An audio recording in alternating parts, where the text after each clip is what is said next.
Ito si Browner, yan, yan, no? Ang utos ng ating Pangulo ay dapat nating kayahin lumaban at panatiliin ang ating puwersa sa loob ng hindi bababa sa 20 hanggang 30 araw. 30 days, 20 to 30 days daw na paglabaan dyan sa may pag magkakaroon daw ng gera, ito yung nila. Kailangan daw munang lumaban natin ng kailangan nating magstay muna o yung umatake muna, tayo muna, sarili muna natin sa loob ng 20 to masasabi nating 30 days. Sabi niya ni Browner, 'di ba? Nako. Ewan ko sa iyo Browner pero bakit ka nag-uudyok ng digmaan, ha? Ha, bakit? Bakit Browner? Ba't parang atat na atat ka makipaggera? Anong gusto mong palabasin? Parang ang bilis lang sa'yo ng digmaan. Parang ganun-ganun lang sa'yo, ha? May kinakaharap pa nga tayo mga bagyo eh. Mga sakuna eh. Tapos makikipaggera ka? Gera gusto mo? Alam mo, ang lumalabas lang dito, gusto lang nilang ilihis. Gusto nilang paingayin yung gera-gera na yan para ilihis yung mga trilyon-trilyon pisong flood control corruption na hindi hindi maipaliwanag. At nilalayo nila si Marcos dahil para hindi siya maturo na mastermind. Pero siya naman talaga mastermind niya. Pucha, siya pumirma niyan eh.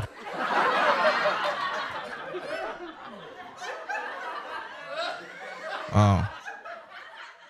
Ay nako, gera ang iniisip para mapalis. Ganyan lang naman kasimple yan eh. Tapos, style niya, matapang, ganyan. Utang ina, 20 days, sabi niya dito, panatiliin ang ating puwersa sa loob ng hindi bababa sa 20 days hanggang 30 days. Putang ina, baka 2 araw, ubos na tayo dito eh. Ang gago, di ba? Kasi ang yabang eh. Alam mo ba yung atake ng balik ng China pag umatake yan? Putang ina to. Buti sana kung ikaw yung ibabala sa kanyang tarantado ka eh. Hindi kasi mga banateros, isipin nyo to isipin nyo to mga pare, kahit hindi banateros, kahit mga pinklawan, kahit mga pulangaw, putang ina mag-isip-isip naman kayo. 'Di ba? Isipin nyo to, putang ina hindi naman sila ang maapektuhan lang yung mga matatapang na gustong gera diyan, yung mga keyboard warrior. Puta kayo promonta doon, ewan ko kung hindi kayo maihi. Puta pag nagkakaputo ka na. Oo. Alam nyo, ang kwento na, kasi tatay ko volunteer soldier eh. Nung nasa gera siya, ang kinikwento niya lagi, kasi sabi ko, bala ko, parang gusto ko magsundalo. Nag-awol lang yun eh. Dahil nung namatay yung nanay niya, hindi niya kayang, syempre, ng sundalo duty first. Bago na yung, bago yung lahat. Kumbaga, kailangan, pag duty ka. Yan ang hirap sa mga sundalo natin. So, namatay yung nanay niya, hindi niya kaya. So, tumakas siya, nag-awol siya. At syempre, wala kaming pensyon dahil nga tumakas siya. Wala kami nakukuha. Anyway, ang sinasabi niya dyan, ang sinasabi ng tatay ko, pag nandiyan ka sa gera na yan, hindi mo alam kung anong mangyayari. Kung mamamatay ka ngayon o bukas, buhay ka pa ba? Kung kakain ka pa ba ng kanin mamaya sa barracks nyo o makakaligo ka pa ba? Makakahigop ka ba ng kape? Hindi mo alam. Pag nasa gera ka na. Kaya yung mga matatapang dyan, putang ina. Alam nyo may warsyak yung tatay ko pag nakakanood ng yung dati. Kasi mahilig kayo manood ng mga mga movies. Bigla yung iiyak. Hindi ko alam kung bakit. Minsan ko, ba't naiyak si Papa? Sabi, ba't naiyak ka pa? Hindi, naaalala ko lang ng mga kasama kong namatay sa harapan ko Tapos yung warsyak na parang dinaig pa yung bagong taon sa kahit matatapang yung mga sundalo, nanginginig yan pag gera. Ayun sinasabi niya.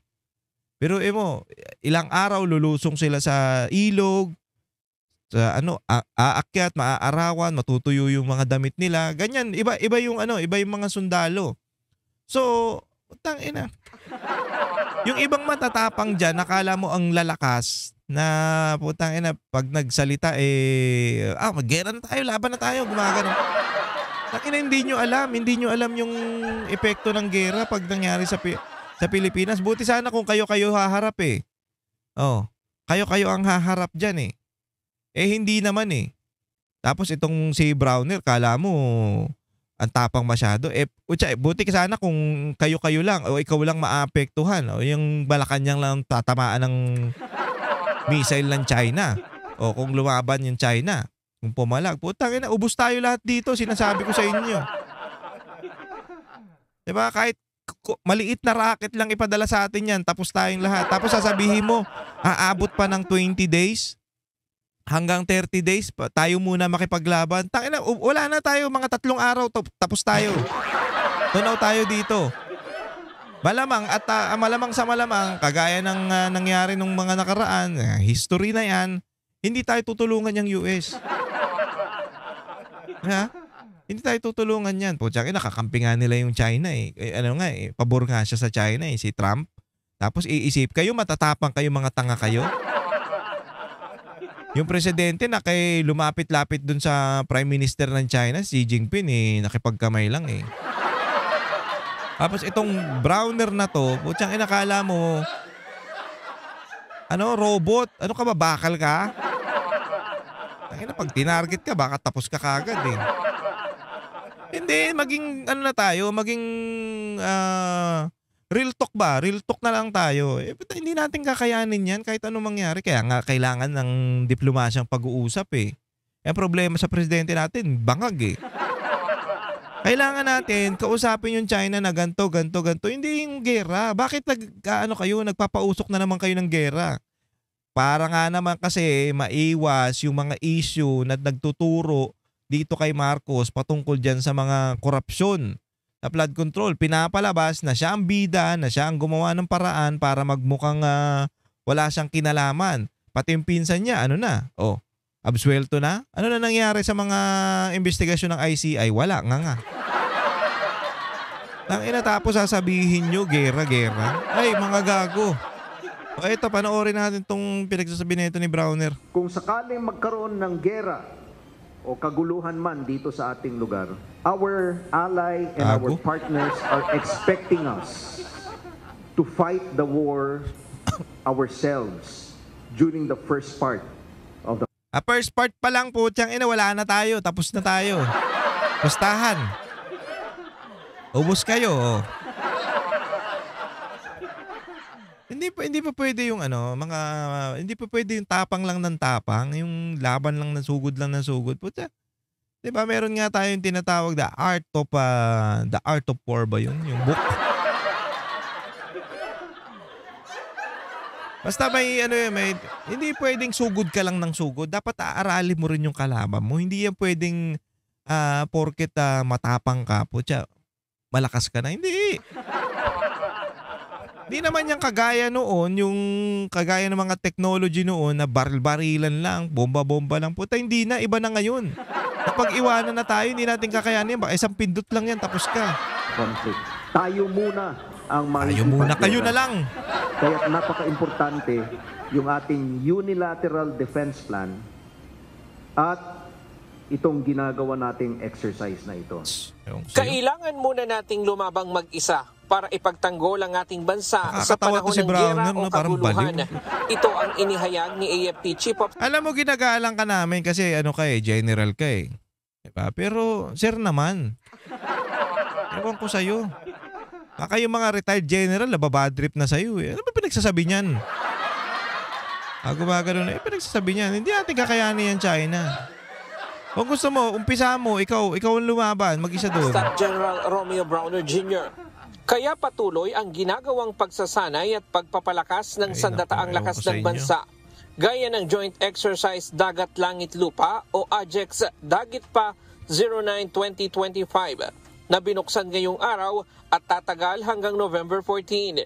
Isa itong unilateral exercise ng AFP na lalahukan ng iba't ibang sangay ng sandataang lakas, kabilang ang hukbong dagat, hukbong himpapawid, hukbong katihan at Special Operation Forces.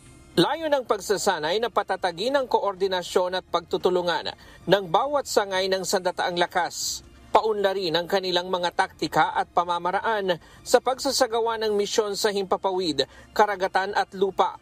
Sa sentro ang pagsasanay ngayong taon sa territorial defense, maritime security, cyber defense at information warfare exercises.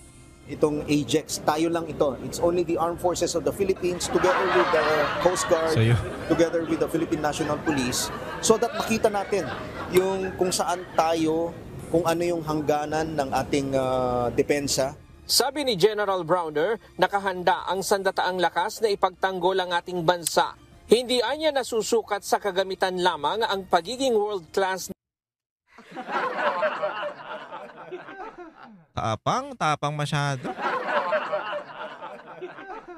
Alam nyo, wala naman tayong kagaya nung sa Israel na anti-rocket yung hindi papabagsakin dito yung rocket sa atin. Yung sa ere pa lang, pinapasabog na. Wala naman tayong ganun.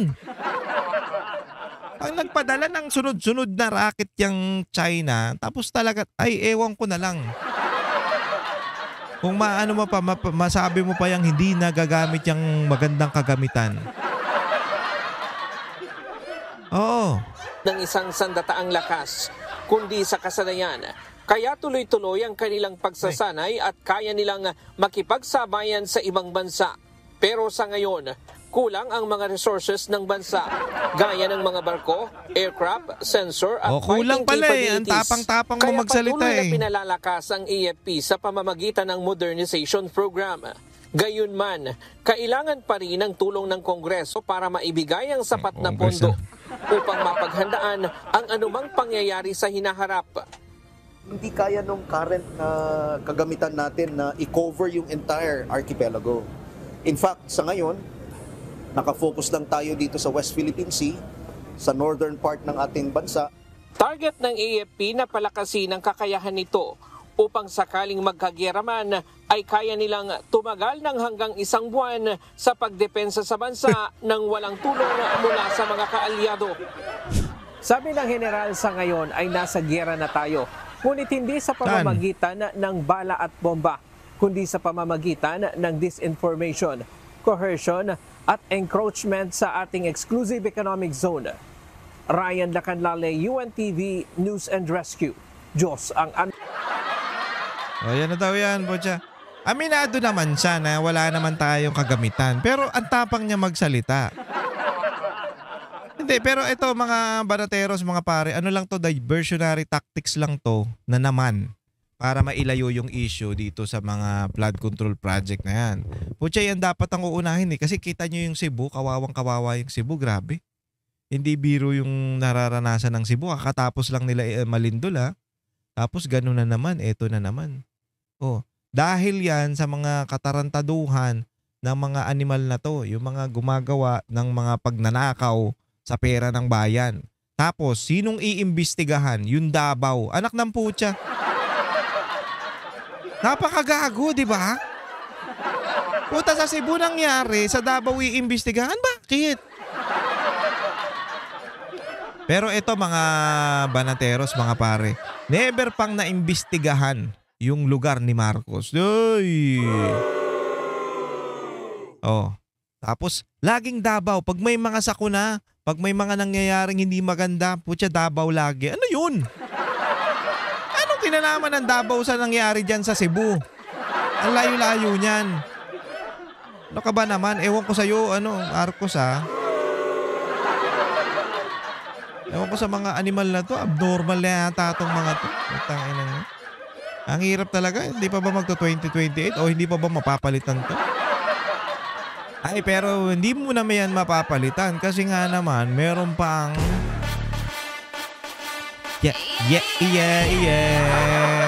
Meron pang Blackpink sa Malacanang. Yes! Hindi ko alam kung totoo yung Blackpink na yun pero puta kung totoo yun, gago ka. Yun lang masasabi ko. Anyway, babawiin naman nila siguro yan pag syempre nalalaman na natin Nalaman na natin, binunyag Tsaka ewan ko kung si Barsaga magsasalita yan ng ikakasira ng pangalan niya. Si Kiko? Hindi yung ninyo wala yun, pangit yun. Sirang-sira na yun Si Kiko Barsaga, 'Di ba? Hindi yan magsasalita ng ikakasira ng pangalan niya kasi nga lumalaban siya sa sa mga nangyayari sa korupsyon 'di ba? Siya yung nagsasalita diyan, siya yung tumatayo diyan sa Congress O putang ina, magsasalita ba yan ng katarantaduhan para lang mag-ingay? Hindi magsasalita ng ganyan. Pero hindi natin sure pa rin kung totoo to. Pero malalaman natin yan sa mga susunod na panahon. Pero kung, ayun nga, sinabi natin kung totoo to, putang ina nyo. Napakagago nyo naman. Alam ko ba, simple. Simple pero Blackpink ang line-up, anak ng tinapa. Iba talaga ang presidente natin, napakalupit. Yeah. Anyway mga pare, maraming salamat po sa pagsama sa akin. Hanggang dito lang yung ating video. Pasensya na po, maiksi lang at hinabol lang natin to. Medyo busy tayo. Maraming salamat mga pare. Pero bago tayo magtapos, please subscribe to my channel at huwag kakalimutang mag-share at mag-likes ng ating mga videos. Ganon din po ang paring RJ sa Facebook at ang paring RJ Banateros sa TikTok. Ganon din po, Banateros 2.0. Pakifollow po sa Facebook at DZAR 1026 SMNI sa YouTube. Yan. Malapit na po magbalik ang Banateros. Update lang tayo. At syempre, ang hinihintay nating concert ng Blackpink sa Malacanang. Tama kami dyan Anyway mga pare, maraming salamat. Ingat po kayong lahat and God bless you all. Ako po si paring RJ.